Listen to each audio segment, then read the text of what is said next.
సుదీర్ఘ మన్నిక NBC bearing సమర్పించు హెడ్లైన్స్. ఏపీలో అల్లర్ల ఘటనపై సిట్ నివేదిక ఇచ్చింది. ఏపీ డీజీపీకి 150 పేజీల నివేదిక అందించింది. సిట్ చీఫ్ బిజ్రాల్ అందించారు. అయితే అల్లర్లపై నమోదైన ఎఫ్ఐఆర్లను పరిశీలించిన సిట్ కొన్ని ఎఫ్ఐఆర్లలో అదనపు సెక్షన్లు చేర్చాలని అభిప్రాయపడింది. మరికొన్ని చోట్ల నిందితుల వివరాలను సేకరించాలని తెలిపింది.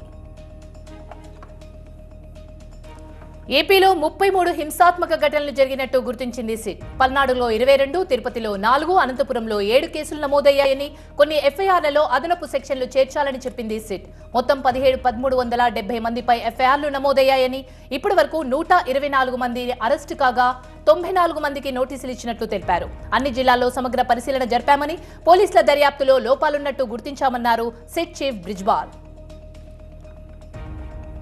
ఏపీలో కొత్త డీఎస్పీలని నియమించారు. అల్లర్ల సందర్భంగా సస్పెండ్ అయిన అధికారుల స్థానంలో కొత్త వారిని నియమించారు. నర్సరావుపేట డీఎస్పీగా సుధాకర్ రావు, గురజాల డీఎస్పీగా శ్రీనివాసరావు, తాడిపత్రి డీఎస్పీగా జనార్దన్ నాయన్ని అపాయింట్ చేశారు. తిరుపతి డీఎస్పీగా రవి మనోహరాచారి, తాడిపత్రి సీఐగా నాగేంద్ర ప్రసాద్ ని నియమిస్తూ ఉత్తర్వులిచ్చింది ఈసీ. ఏపీలో అల్లర్లపై 3 ఎస్పీలపై శాఖాపరమైన చర్యలు చేపట్టారు. ఎన్నికల్లో హింసకు బాధ్యుల్ని చేస్తూ పల్నాడు, అనంతపురం ఎస్పీలపై సస్పెన్షన్ వేటు వేసింది ఎన్నికల సంఘం. తిరుపతి ఎస్పీని బదిలీ చేసింది. పోలింగ్ వేళ అల్లర్లను పసిగట్టలేకపోయారంటూ ఎస్పీలపై ఆగ్రహం వ్యక్తం చేసింది. పల్నాడు జిల్లాలో హింసపై కలెక్టర్ శ్రీకేశ్ బాలాజీ సీరియస్ అయ్యారు. త్వరలోనే ఛార్జిషీట్ దాఖలు చేస్తామని తెలిపారు. అల్లర్లకి కారణమైనటువంటి వారిని గుర్తించి కేసులు కూడా నమోదు చేస్తామన్నారు. కౌంటింగ్ ప్రక్రియ సజావుగా సాగేట్లు చూస్తామన్నారు కలెక్టర్ శ్రీకేశ్ బాలాజీ. అవసరమైతే బైండ్ ఓవర్స్ కూడా ఏర్పాటు చేస్తామన్నారు.